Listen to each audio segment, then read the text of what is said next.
to need a flathead screwdriver, a pair of needle nose pliers, and one P.I.C Mech tube.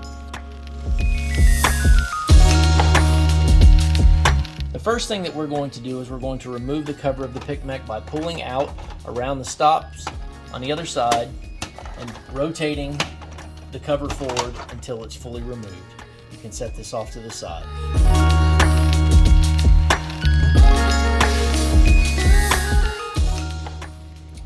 The first thing that we're going to check is this whole assembly here.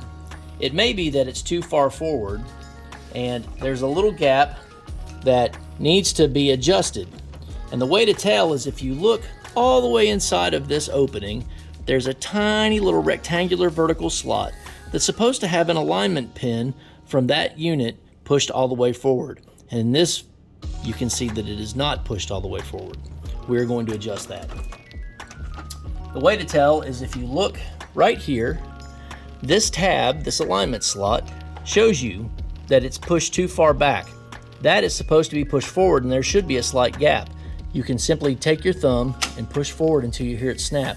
Now you see that there's a little gap and that the locking tab is in place.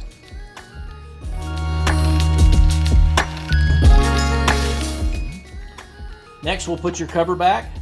So your cover will go over the handle first.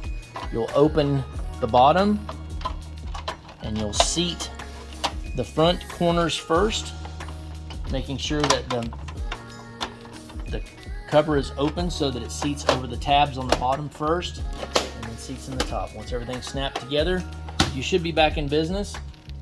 Take your tube, insert your tube into the mechanism and pull down to make sure that you are getting complete